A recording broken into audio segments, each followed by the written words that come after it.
the teens group. It's my favorite group. I gave my life to Jesus when I was a teenager, just like all of you, at the age of 17. It was nothing supernatural. I didn't have any visions of Jesus, but it was a very simple coming to a sense of my own need, a situation in my life where I suffered rejection from the world. The only love I knew was that of my parents. And I didn't want that, actually. I wanted to rebel against my parents as well.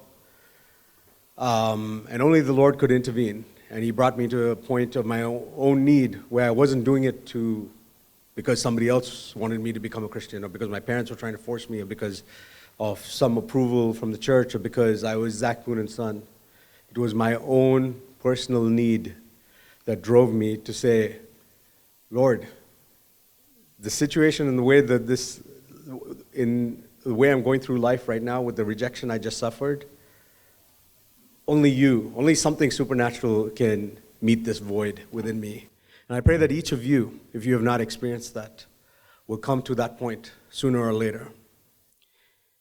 And so I want to just start with some words of reassurance. We talked last time about, the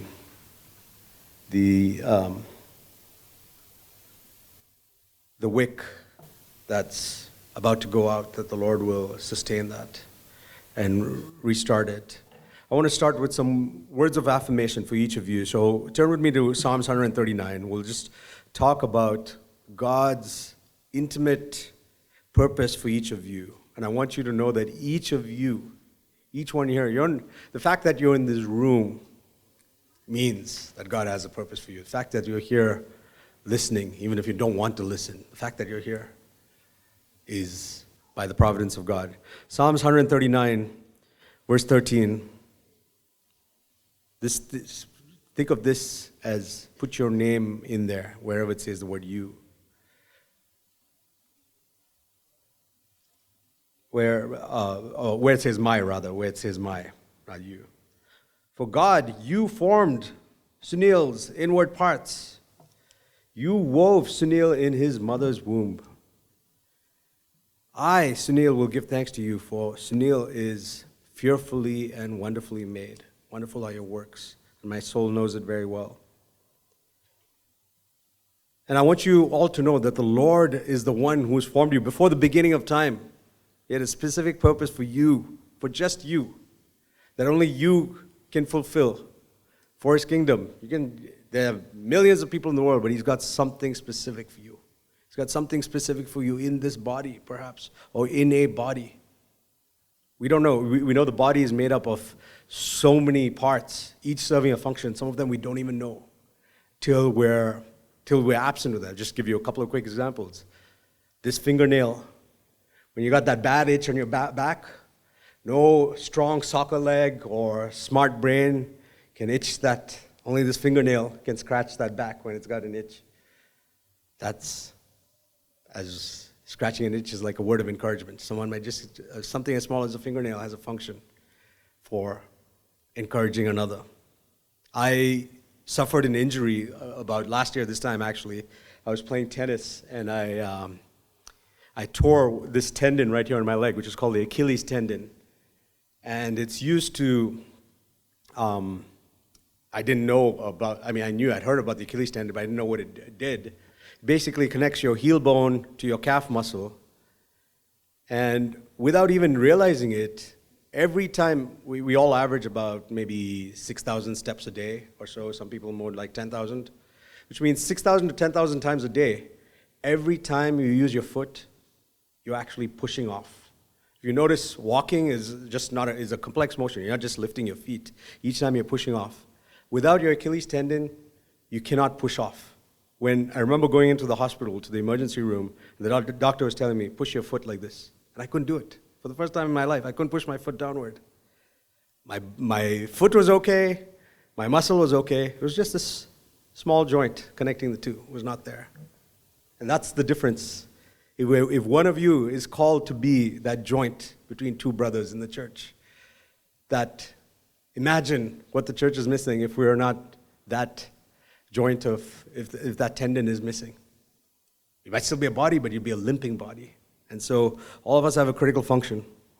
I know early on in my life, I also had an issue with acid reflux, and I realized that there's a small little valve between your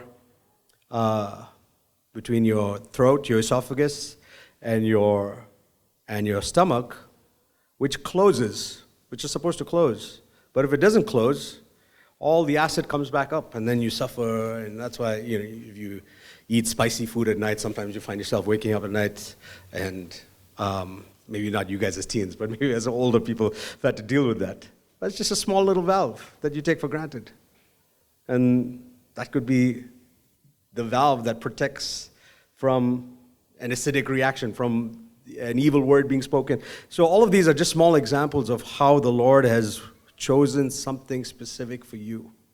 And you might think of it as small, oh, I'm shy, I'm timid. But it's only a function that without that, the body is severely impaired. The most valuable members of the body are the ones that you don't see. The most visible ones, they get a lot of the credit, but they're actually not the most valuable. The most valuable are hidden, all inside here. And they have function. And then there's ones I discover that, I can't even walk if I don't have one. So remember that each of you is chosen. Verse 16 of the same chapter, it says, do you know what the word ordained means? Ordained, they say this about priests or about elders. Oh, the elder was ordained, or the priest was ordained to serve God. So there's a verse where it says that each of you have been ordained. Isn't that a special calling? Each of you is called to be a priest. It says in verse 16, your eyes have seen, my Lord, your eyes have seen Sunil's unformed substance, and in your book were written all the days that were ordained for me. That word, that holy reverend word, you have, every day of your life is meant to be ordained, almost as if you were a priest of the Most High. You are meant to be holy before the Lord every single day. That's God's purpose for you. It's important for us to realize this. And verse 17, imagine this almighty God, whom we, bigger than the entire universe, we're a tiny speck compared to him, and yet, put your name in here. How precious are your thoughts to Sunil, O God? How vast is the sum of them? Imagine God thinking personally precious thoughts about you. That's how precious you are to him, each one of you is. And it's important to get that truth early on in our lives. When I was saved, when I came to that point of need in my life, Uncle Ian actually wrote down on a piece of paper a verse for me, which is from 1 Corinthians chapter 1, verse 8. I'll read it and he wrote it down from the Living Translation. Brother Ian used to like to share verses with the youth from the Living Translation. He just wrote it down on a piece of paper. But for a person who was struggling with condemnation at the time, it was a beautiful verse for me. And it says, 1 Corinthians 1, verse 8, and this is just a verse I want to share for all of you who are wondering whether the Lord has accepted you or not. Whether the Lord has accepted you. I want to share two verses. One is the verse that my dad has often shared with me, and one is what Brother Ian shared with me that was powerful for me personally. 1 Corinthians 1, verse 8, the New Living says, he will keep you strong to the end so that you will be free from blame on the day when the Lord Jesus Christ returns.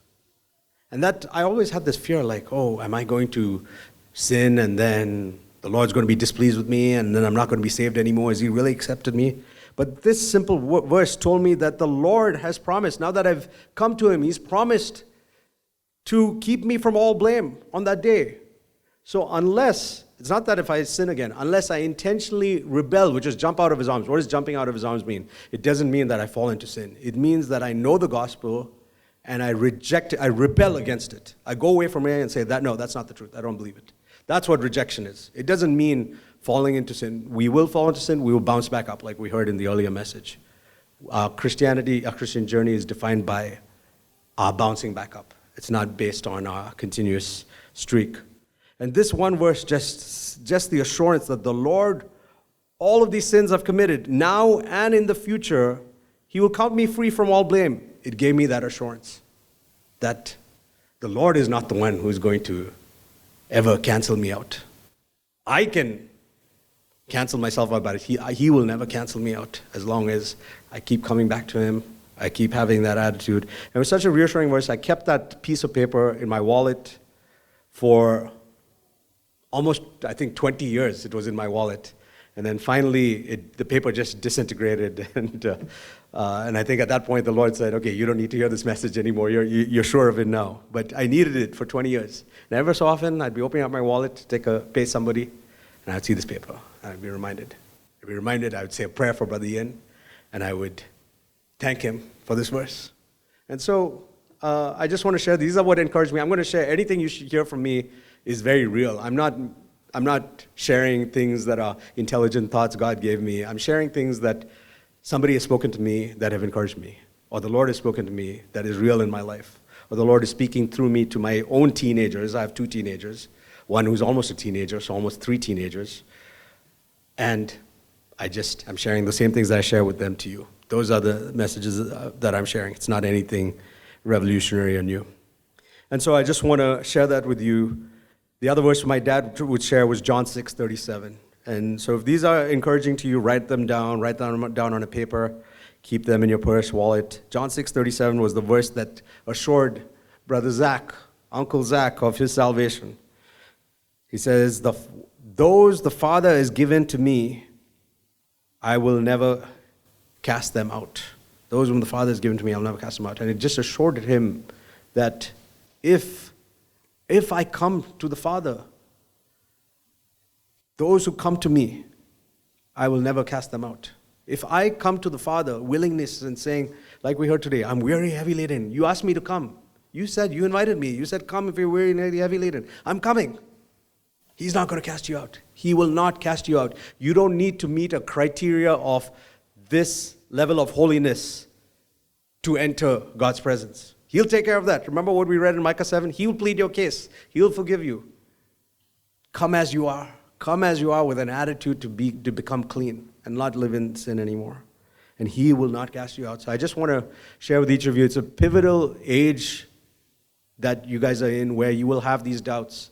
And Satan will opportunize on those doubts of saying like, oh, I'm not good enough for the Lord. And the Lord is telling you, I will not cast you out.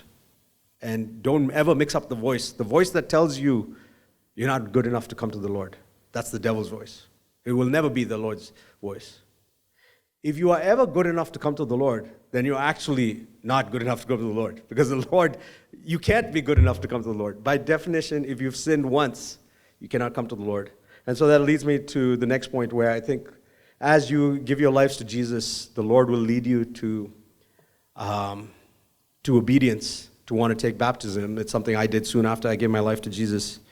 And again, a lot of misconceptions about baptism. Baptism is just a step of obedience. There's many people who are not baptized as adults who will be in the kingdom of heaven.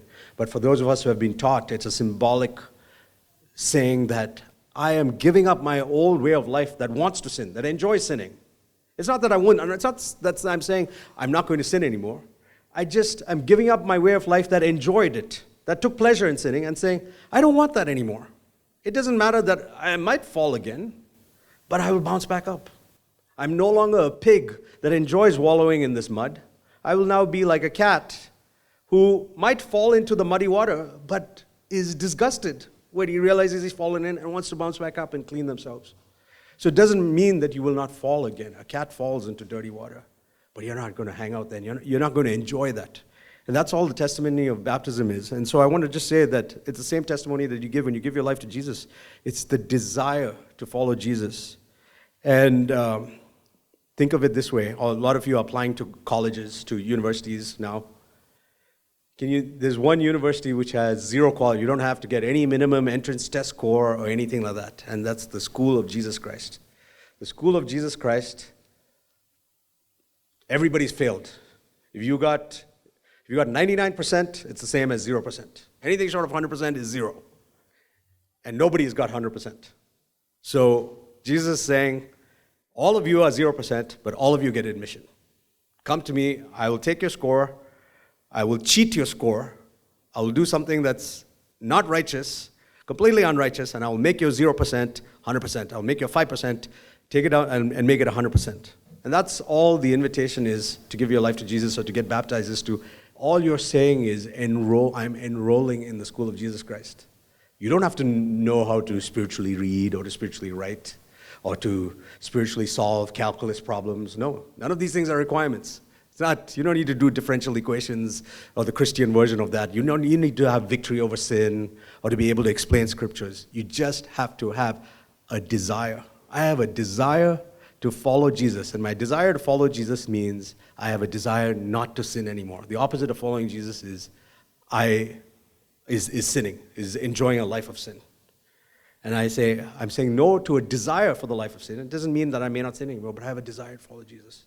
And if you have that desire, don't let anyone second guess you into thinking that you need something more.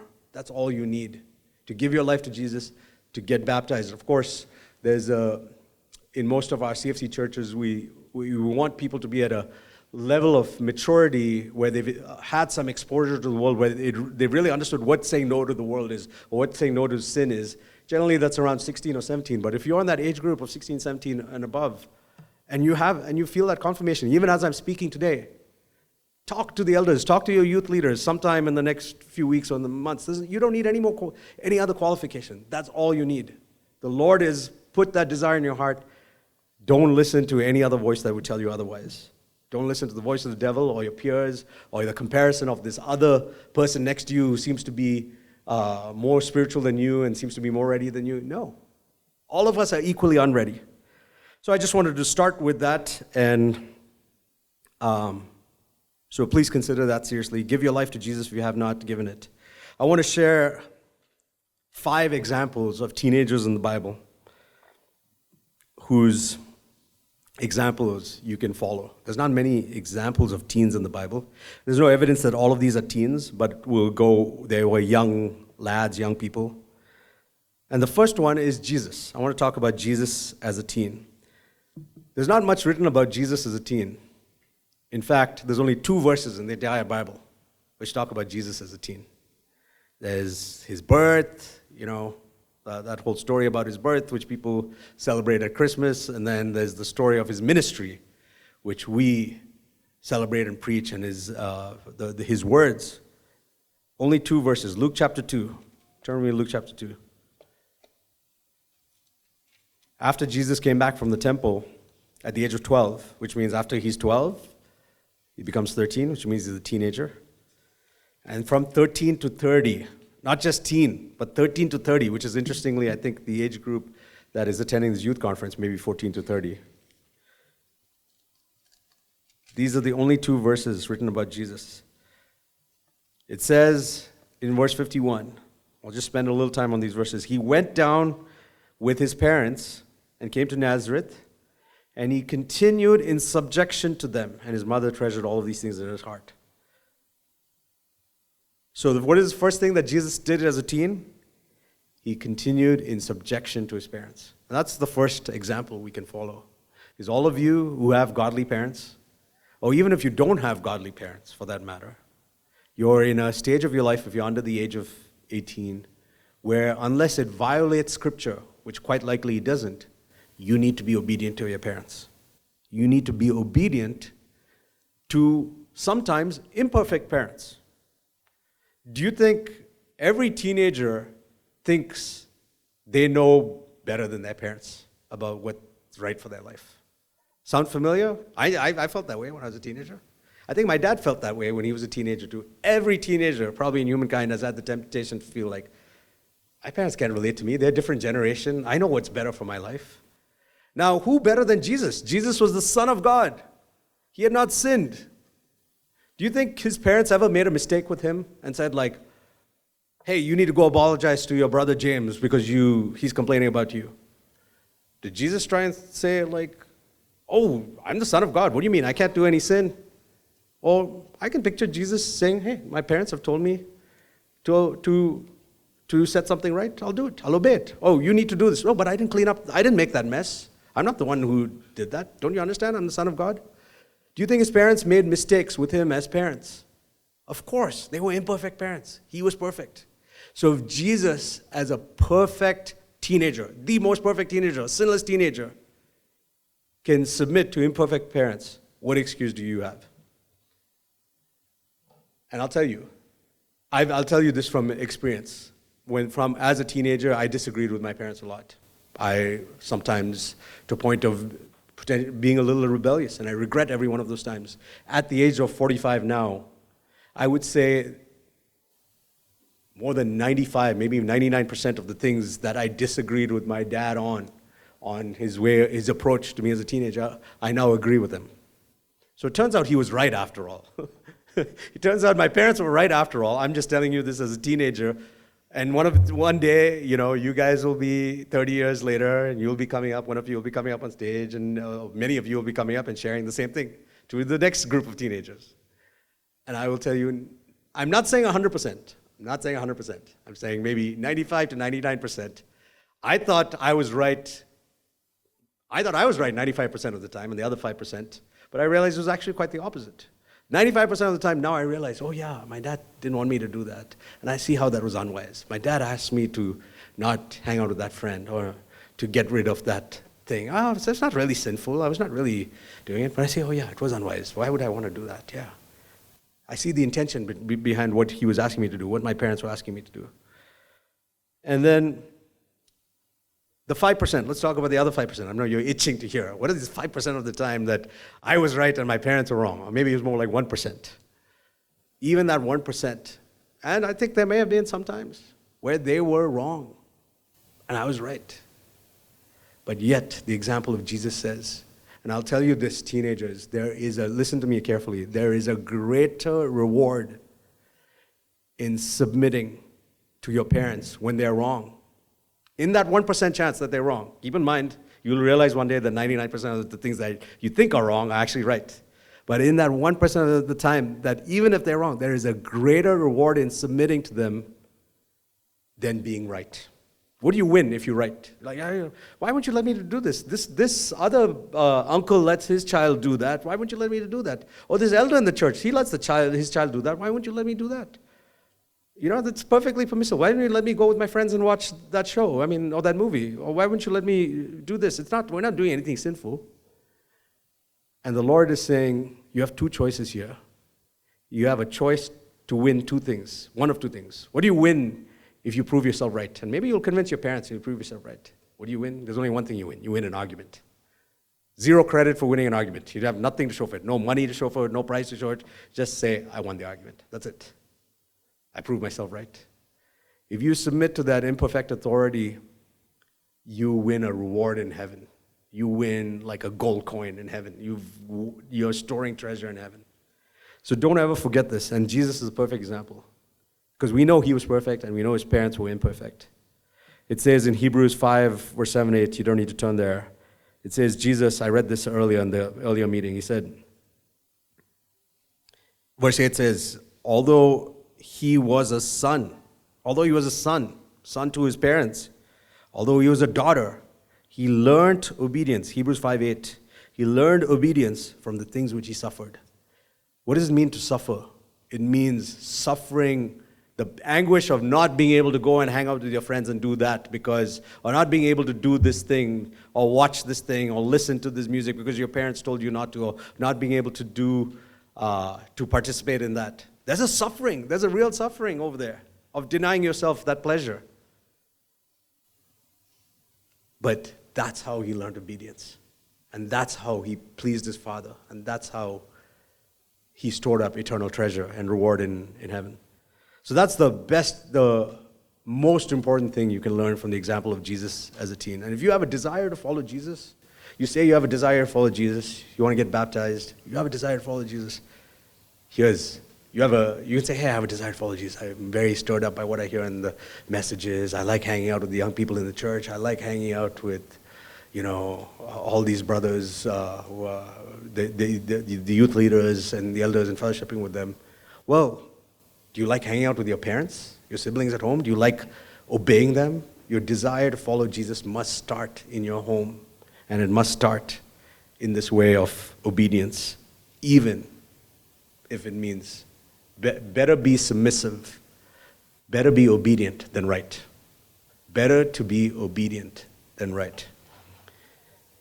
And remember that your parents, the most important thing with us who have godly parents, some people don't have godly parents, and they still obey their parents. For those of us who have parents in the church, we know for a fact that even if they're not right, their intention is right. Their intention is to protect us. Let's at least honor them and honor our father and mother all the way.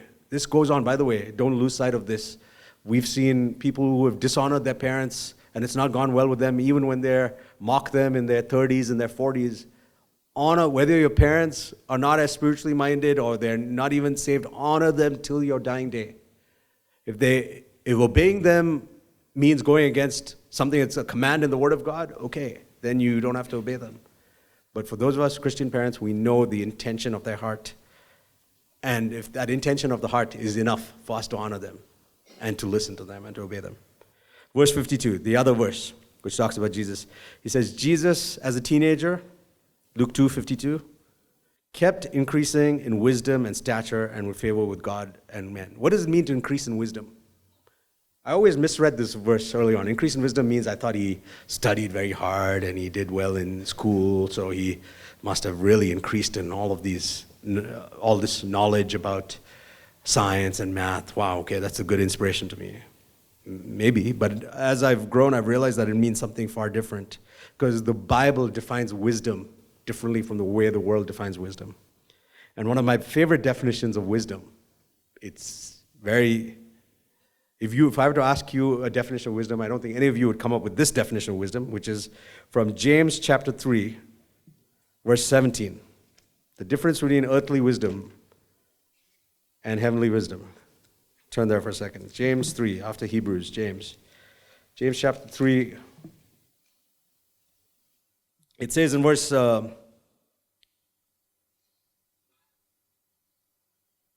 14 and 15, it says, the wisdom of this earth is jealousy and selfish ambition. That's what you see if you look at the world and the wisdom of the world. The CEOs, the top rankers, the pursuit of top institutions, people trying to get into IITs and regional engineering colleges.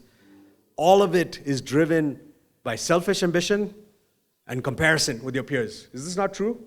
Hey, what was your score in the score? What was your score? And then what do you do when you find out the score? It's either jealousy or selfish ambition. Jealousy or selfish ambition. All of the wisdom of the earth, all of this pursuit of knowledge and being able to succeed in life, jealousy and selfish ambition. As opposed to that, what is the wisdom of heaven? The wisdom of heaven that I believe Jesus grew in. So if I were to replace Jesus growing in wisdom with these words, verse 17, pure, peaceable, gentle, reasonable, full of mercy, unwavering or steadfast, and without hypocrisy. Without hypocrisy means there's no pretense about him. He wasn't pretending to be a more spiritual person than he was. He was just who he is. What you see is what you get. I don't need to pretend to be something else to you than I am at home. And so I'll put those words back into Luke 2, verse 52, which is what it says about Jesus. I've just put those. Jesus kept increasing in purity, in peace, in gentleness, in being reasonable, in being merciful to his siblings and to his parents when they were wrong. Steadfast. Unwavering means he wasn't up one day, down the other day, good mood one day, bad mood. He was steadfast. He was consistent in depending on the Lord and in pursuing the Lord, and with no pretense. All of you can pursue each of these things in very, very practical ways. Gentleness at home. Being merciful with friends, with siblings at home, with other brothers in the church. Being steadfast, not putting on a show. All of these things, it's seeking the Lord. It's very simple for us to pursue this, and it puts that definition of wisdom in much. When I think of Jesus growing in that way, it encourages me. That's what I want to grow in. So that's the example of Jesus as a teenager. Let me go to the second example. Second example is just a very brief example, which is the boy. There's a young boy in the story of the feeding of the 5,000 who had, what did he have? Anybody know? 2 loaves, 5 fish? 5 loaves, 2 fish? 5 loaves, 2 fish, right? I was just checking if you're still awake, paying attention. 5 loaves, 2 fish.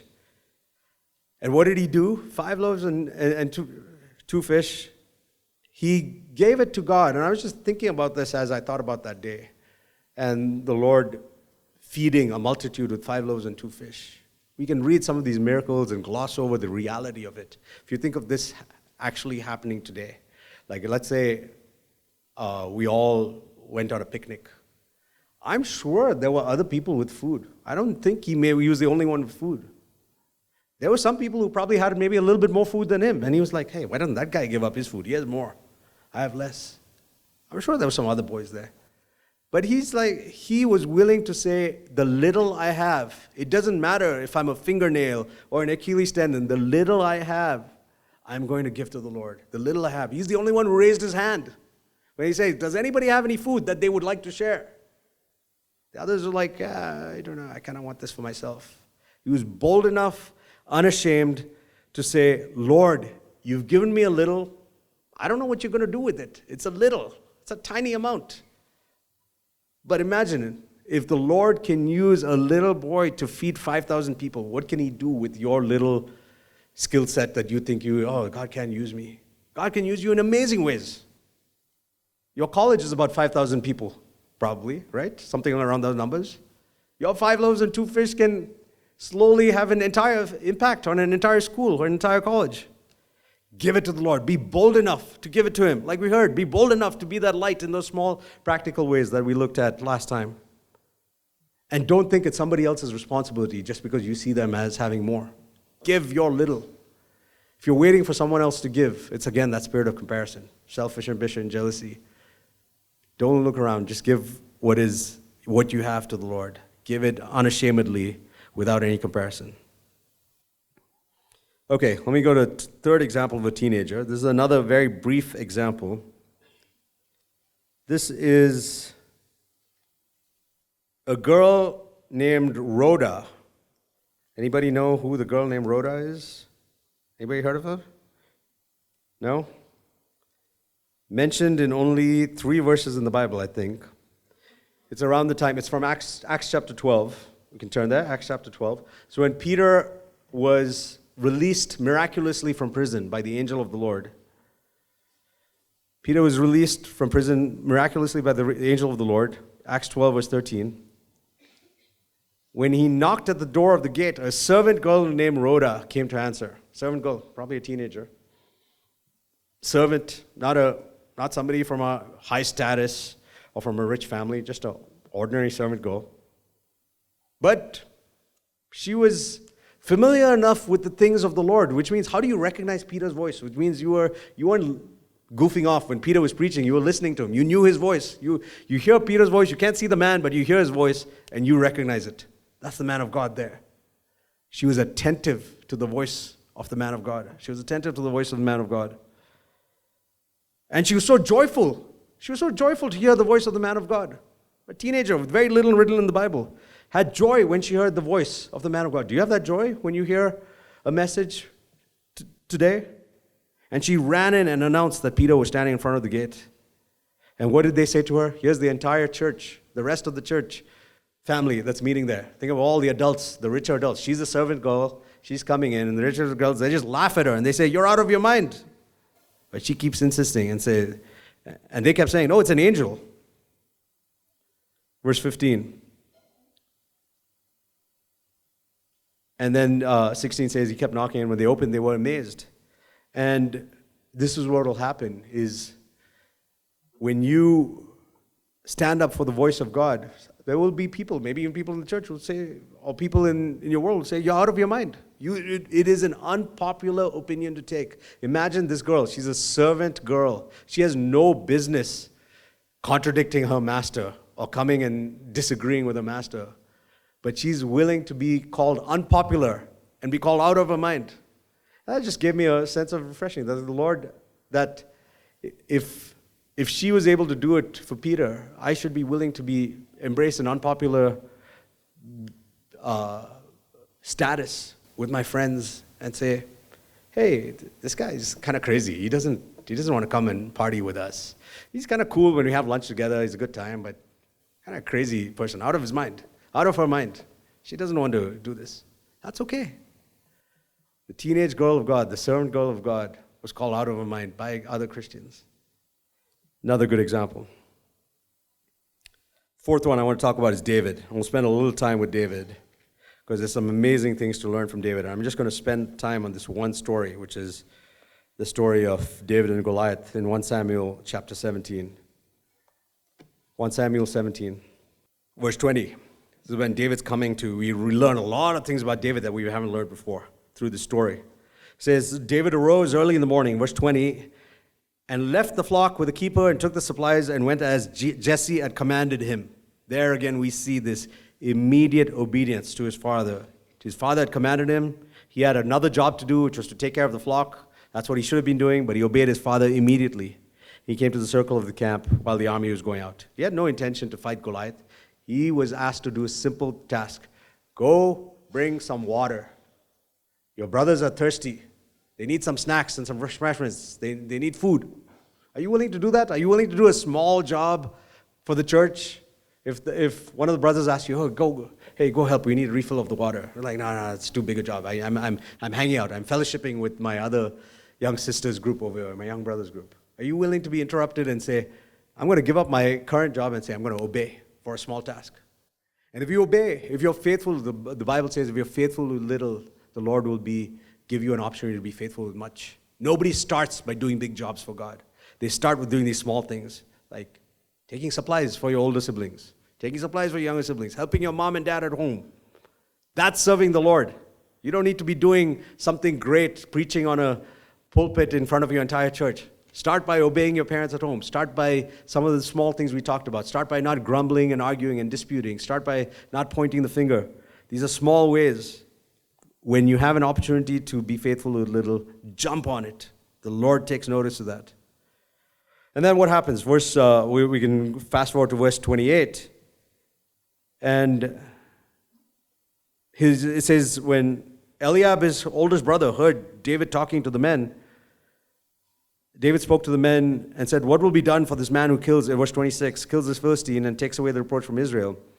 Is Eliab his oldest brother? He's a young teenager, and Eliab, his oldest brother, gets jealous of him. And it says, his anger burned against David. He said, why have you come down? And it makes an assumption about him, complete assumption about him. With whom have you left those sheep, those few sheep? You're supposed to be taking care of the sheep. Yet you neglect that and you come here and you try to be a hero. And people will misunderstand you. When you're doing something right, people will misunderstand you. They'll be jealous of you. And they will say it. But he doesn't try to justify it. He goes on, and then it says, in verse 34, when David's invited to Saul, I'm just fast forwarding through some of these verses, Saul calls on David when he hears David talking to his people. And he says, your servant was tending his father's sheep. When a lion or bear came and took a lamb from the flock, I went out after him, attacked him, rescued it from his mouth. And when he rose up against me, I seized him by his beard and struck him and killed him. And so the Lord will, again, the faithfulness with the little. The Lord appointed for David to take care of sheep. And then he gave him some challenging situations when he was taking care of the sheep. And David succeeded with the Lord's help in those situations. And that's why the Lord prepared him. There is no killing of Goliath if there isn't first a killing of the lion. We miss this in the story. If there isn't the first killing of the lion and the bear, God says you're not ready for the Goliath moment. And the Lord will give you opportunities with smaller battles. We're just taking care of sheep at home. And that'll be a bigger battle. It'll be a lion. There'll be a bear. And there'll be a giant. But he'll be glorified. And that's where we see in verse 39, it says, Saul gave him his armor. David girded his sword over his armor. And these are human ways of trying to solve conflict in school, trying to come up with our own solutions. And finally, David said, I can't use these human defenses or these human techniques. Everybody's got a technique. Oh, this is a good technique for you to succeed. This is a good, you should try this technique. But David said, no, I'm just going to go in the name of the Lord. So he goes literally with the most idiotic type of weaponry, a sling and stones against a giant. It's completely nonsensical. But it was to prove the point that he was coming in the name of the Lord. And so the Lord embraced this example of be willing to go in the name of the Lord, leave aside your own human techniques, and claim the name of the Lord. Don't be ashamed of him. Finally, the last example I'll use is actually three young people, Shadrach, Meshach, and Abednego. Daniel chapter 3 says in verse, it's amazing to see what Shadrach, Meshach, and Abednego were told. You know the story of them being cast into the furnace, right? I'm not going to go through the whole story. But this is what they tell the king right before they're going to be thrown into the fire. And this, I never noticed this before till I read this. In verse 17 or 18, and 17 and 18, it says, if it be so, our God whom we serve is able to deliver us from the furnace. They had this confidence, even before they were thrown into the furnace, that the Lord would deliver them. But then in 18, they say something interesting. I can imagine Shadrach, one of them, saying this. Even if he does not, that means they were giving a condition that even if the Lord does not deliver from the furnace, we are not going to commit to this worldly idolatry. And that's something you'll realize in your youth. You can't trade or negotiate with God. If you give your life wholeheartedly for God, God is not going to be the one to say, like, Lord, if I don't do this, then you'll give me this. Then you'll deliver me from the situation. Okay, I won't do this. In return, please make sure you give me X, Y, and Z. God does not operate that way. God wants to see you unconditionally say, even if you don't deliver me from this situation, I'm going to serve you. Even if you don't deliver me from this trial that I'm going through, I'm going to serve you. And then look at their testimony. In verse 25, it says, when they went into the fire, it says, Nebuchadnezzar says, look, I see 4 men loosed and walking about in the midst of fire without harm, and the appearance of fourth is like the Son of God. What do you think the greatest miracle from the story of Shadrach, Meshach, and Abednego was? Many people say it was the fact that they went into a furnace that was, 500 degrees or whatever, and they came out unburnt. You know what I think the greatest miracle is? The greatest miracle is the one that nobody pays attention to, is the fact that they got to meet with God. The fourth man, the Son of God. And so the Lord will bring you as young people into trials in your life, trials that will burn you, that will really feel like you're burning you. And you'll be like, Lord, deliver me from this, deliver me from this. I'm struggling with this subject. I'm struggling with this person who's making fun of me, who's bullying me, I'm struggling with this friendship or this addiction. I'm struggling with this addiction. And the Lord just says, I've got something greater for you than just the deliverance from this.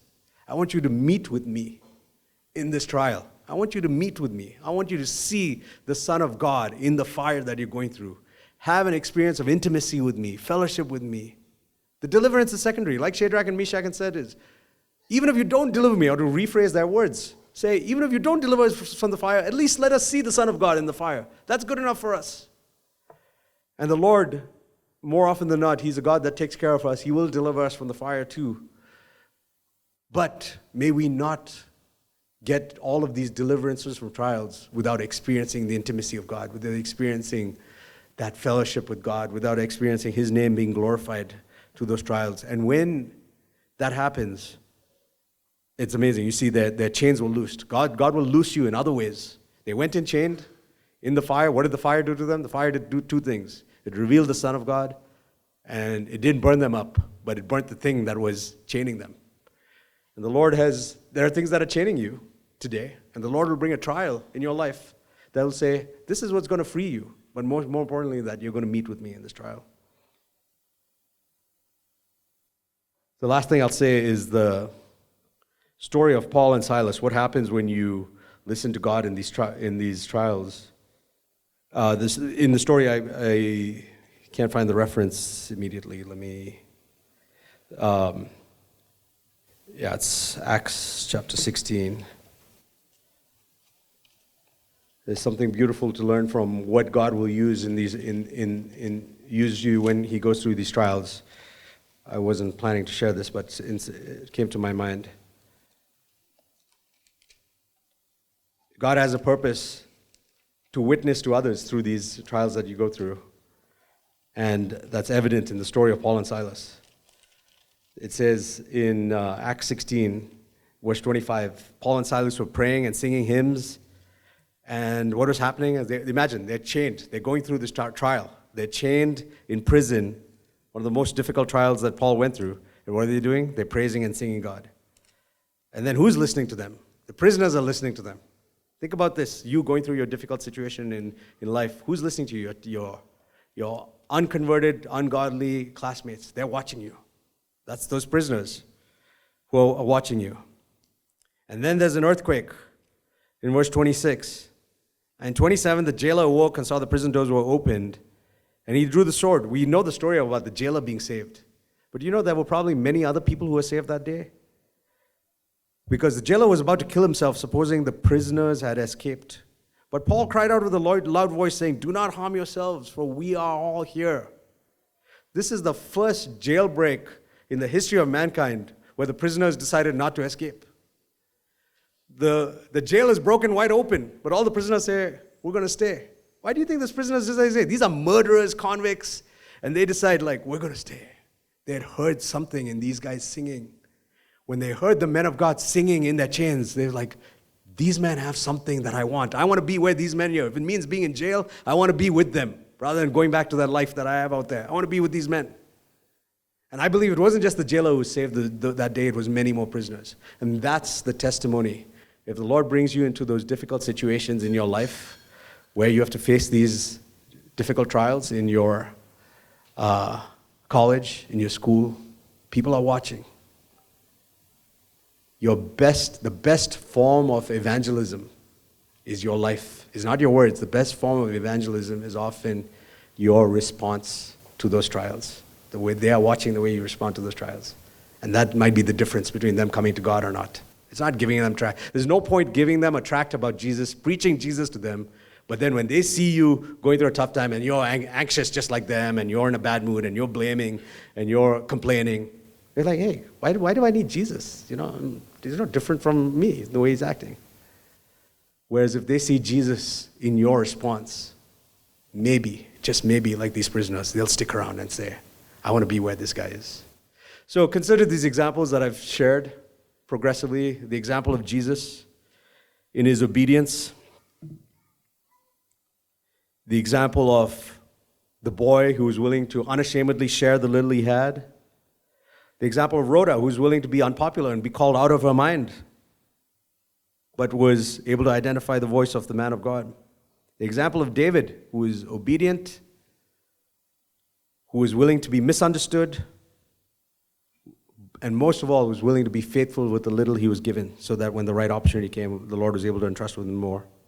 And Shadrach, Meshach, and Abednego, that the Lord, as he presents trials in your life, that you might use that as an opportunity not just to be delivered, but to meet with him. Meet with him. Don't lose those opportunities to meet with him. So I pray that each of you, you've learned something today. First of all, the most important, coming back to the foundation, the first part, if you have not given your life to Jesus, or if you have and you're unsure, don't let Satan come between and sow a seed of doubt. He will not cast you out if you come to him as you are. Enroll in the school of Jesus Christ today. Enroll in the school of Jesus Christ. It's a beautiful journey. It's a joyful journey. You get to meet with God, whether in darkness or in light, whether in the furnace or by the streams and the meadows, you get to hang out with Jesus. It's a beautiful place to be. Amen.